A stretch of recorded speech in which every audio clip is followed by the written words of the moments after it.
segunda parte del capítulo 8 del libro de Libertad para mantenerse libre y profundizar.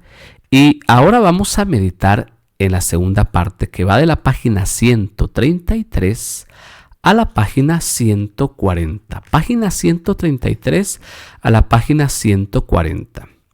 Me gusta esto. Responsabilícese por la siguiente generación. Me gusta la palabra responsabilidad. De esta hablamos cuando nos tocó meditar en el tema de la sanación interior a través del perdón, y cuando meditábamos que al final las heridas son responsabilidad nuestra, nos tenemos que hacer responsables de esas heridas, y aquí se aplica la responsabilidad a otra área, a los patrones de pensamiento y a los espíritus que puedan estar asociados con estos patrones. ¿Por qué? Porque pueden ser transmitidos de generación en generación. Ya quedó claro, no estamos hablando de maldiciones generacionales, no estamos hablando de maldiciones heredadas, ni de pecados heredados. Estamos hablando de patrones de pensamiento y de espíritus que puedan estar asociados a estos patrones. Y eso sí existe mucho. Patrones de pensamiento y de comportamiento, y ahí sí se aplica aquello que yo he escuchado muchas veces, que mi abuelo era borracho, mi papá era borracho, yo soy borracho y mi hijo borracho, 4 generaciones de borrachos. Entonces estoy heredando una maldición, estoy heredando un pecado. No, estoy heredando un patrón de pensamiento y de comportamiento, pero atención, que yo libre y voluntariamente he aceptado, pero que también, como dice el autor, muchas veces puede estar influenciado por un espíritu asociado a este patrón. Así que esto debe de quedar claro. ¿Por qué debemos de responsabilizarnos? Porque si no, estamos compartiendo con las otras generaciones estos patrones negativos que no ayudan. Temor, depresión, desesperanza, orgullo, etc. Yo quiero abrir mi corazón un poquito, y con la experiencia de liberación espiritual que vivimos en mi familia hace un par de años, yo descubrí que yo heredé un patrón de pensamiento de mi papá, la desconfianza, y por ende también una influencia espiritual en eso. Él siempre me repitió hasta el cansancio que tenía que ser desconfiado, y yo crecí creyendo que yo tenía que vivir con desconfianza. Y no fue hasta que aprendí a ser vulnerable y pedir ayuda en un momento muy particular de mi vida que descubrí que había crecido con ese patrón, y esa gracia de la vulnerabilidad me ayudó a romper con ese patrón de pensamiento y a descubrir que yo no puedo vivir con desconfianza. Por supuesto que es algo con lo que tengo que luchar a veces más y a veces menos, pero descubrí, y así cada uno de nosotros podemos descubrir patrones de pensamiento y comportamiento que hemos heredado, detenernos y no heredar esto a las generaciones que vienen. Esto es bien importante porque muchos de esos patrones pueden estar asociados con espíritus que pueden afectar áreas de nuestra vida. Y si hacemos una lista, estoy seguro que vamos a encontrar muchos. Ahora, ¿de qué se trata? Responsabilidad. Pienso en algo. Mi abuelo paterno alcohólico, mis tíos alcohólicos, mi papá no era alcohólico, porque él decidió no vivir con ese patrón de pensamiento. Entonces también aquí hay un tema, por eso me gusta la palabra de libertad, y la libertad nos hace responsables, y cuando yo soy responsable de esos patrones y digo alto en el nombre de Jesús y comienzo a vivir conforme los principios del reino de Dios, tengo la certeza de que estoy heredando a las generaciones que vienen patrones buenos y no negativos. ¿Qué sucede? Y esto es importante para nosotros en nuestro camino de liberación espiritual. Necesitamos responsabilizarnos.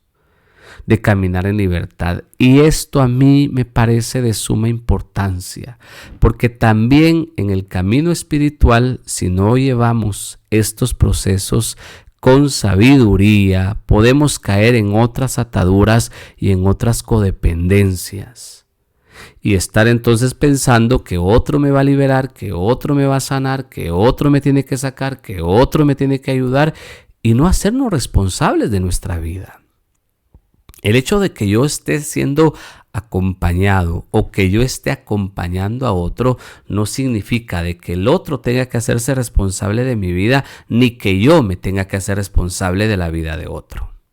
Cada uno es responsable de su propia vida. Por eso estamos compartiendo principios de vida espiritual que nos ayuden a caminar en libertad y a ser responsables en ese camino de libertad. Porque Dios nos quiere libres, hizo hijos libres y quiere que caminemos en esa libertad.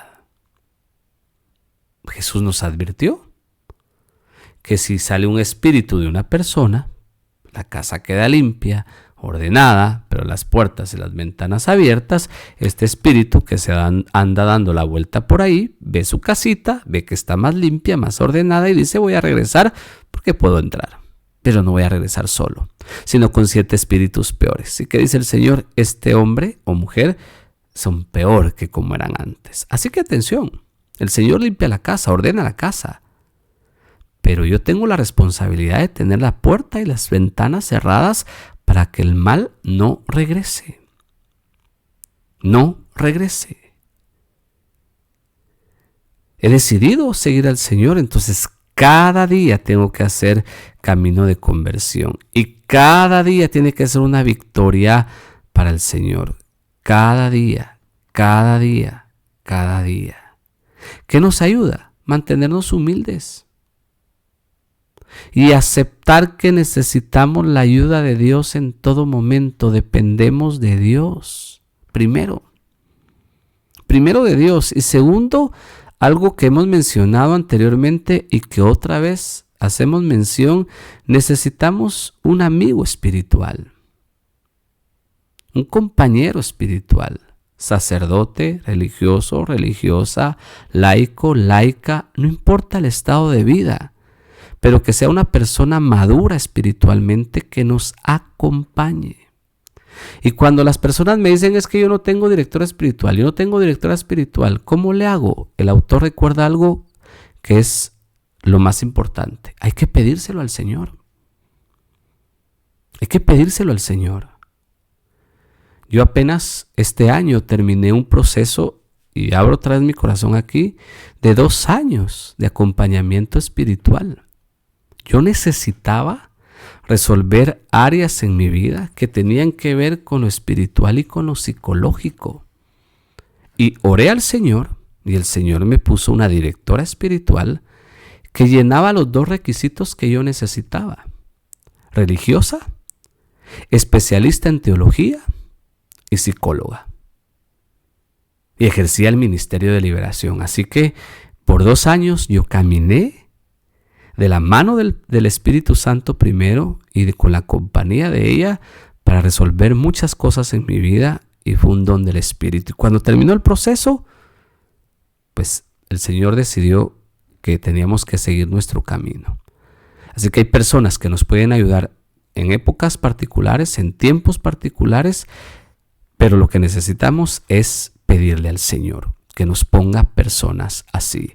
Otro consejo es que conozcamos nuestra debilidad.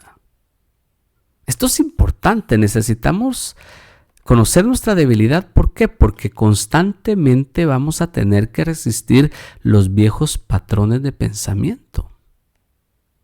Romanos 12:2, somos renovados, somos transformados en nuestra mente. Pero eso no significa que no tengamos debilidades. Necesitamos conocer nuestras debilidades. ¿Por qué? Porque constantemente vamos a tener que luchar contra ellas, y Satanás, que las conoce muy bien, constantemente va a querer usarlas. Así que, ¿qué dice el Señor? Oren, oren para no caer en tentación. Que la carne es débil, pero el espíritu es fuerte, fuerte. Regresando a la responsabilidad, el autor nos recuerda que hay personas que quieren seguir siendo niñas, niños, pero la niñez espiritual, la infancia espiritual solo es para Dios. Para con Dios yo tengo que ser siempre pequeño, siempre niño, siempre niña. Pero para el mundo, para Satanás, tengo que ser adulto, tengo que ser fuerte en la fe. Con el Señor tengo que vivir mi infancia espiritual, como Teresita del Niño Jesús y otras santas y místicas. Consolata Beltrone, por ejemplo, otra buena amiga mía. Pero para el mundo yo tengo que ser fuerte. Alguien hizo una oración basado en la experiencia de Santa Teresita del Niño Jesús y parte de esa oración dice: hazme pequeño, pero no infantil. Pequeño, pero no infantil. Humilde, pero no servil. Confiado, pero no ingenuo. Y yo le agrego a esa oración la que Jesús dijo: hazme manso como la paloma y astuto como la serpiente. Así que infancia espiritual con Dios, pero responsabilidad con el mundo. Niños para Dios, adultos para el mundo. Apocalipsis 12, los versos del 10 al 11, se nos dice cómo los santos que están en el cielo vencieron a Satanás.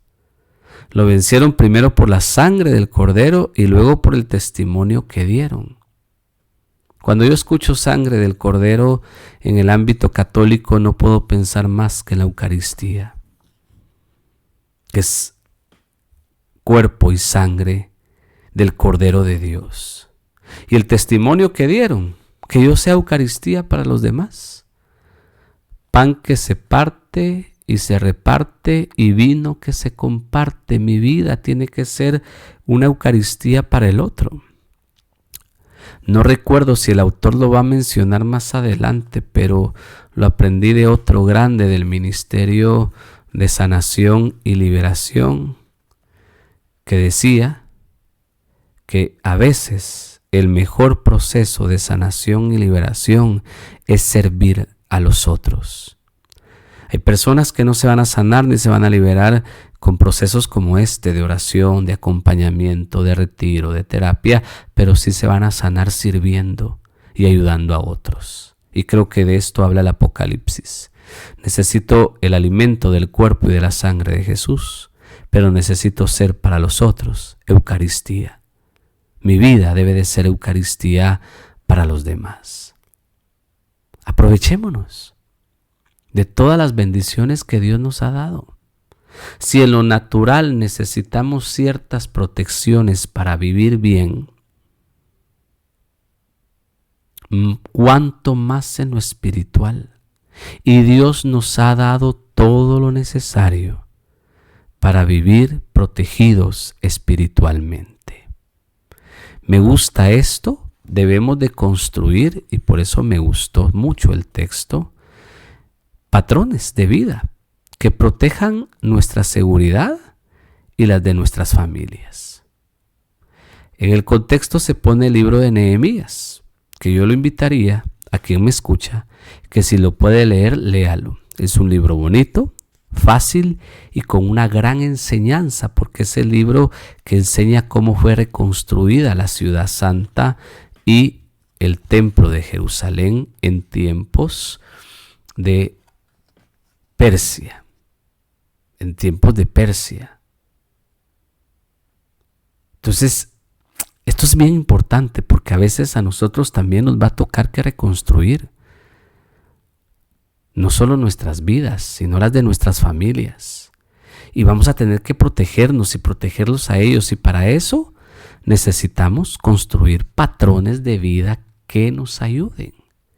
Otro examen de conciencia, hacer una estrategia para saber qué cosas tengo que dejar, qué cosas tengo que adoptar para vivir bajo la bendición de Dios, para caminar en la libertad que Dios me ha dado.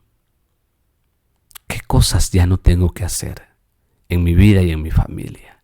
¿Qué cosas debo de adoptar en mi vida y en mi familia para vivir protegido y guardado en Dios? Por supuesto que en esta lista va a estar siempre mi dependencia total de Dios, mi oración para tener una relación profunda con Él, el estudio de las Sagradas Escrituras, porque no solo de pan vive el hombre, sino de toda palabra que sale de la boca de Dios. Y como enseña el magisterio de la Iglesia Católica, cuando leemos la Sagrada Escritura, también comemos del cuerpo de Cristo y bebemos de la sangre de Cristo, y por eso se nos dice que nosotros comemos de dos mesas, de la palabra de Dios y de la mesa del altar donde se celebra la Eucaristía, y que por eso veneramos de la misma manera la palabra de Dios que la Eucaristía. Los sacramentos, una vida comunitaria y otras cosas que el Espíritu Santo le puede inspirar para hacer una estrategia, un plan de vida que le ayude a cuidar la suya y la de su familia. Oramos. Señor, gracias por la libertad que me has dado. Ayúdame a reconocer rápidamente las maquinaciones del diablo que quiere robarme el don. Ayúdame a hacer lo que debo para poner mi confianza en ti, en cuanto a que completarás la obra que comenzaste en mí. Porque como dice Filipenses 1:6, estoy convencido de que el que comenzó tan buena obra no terminará hasta perfeccionarla en el día de Cristo Jesús. Que así sea. Amén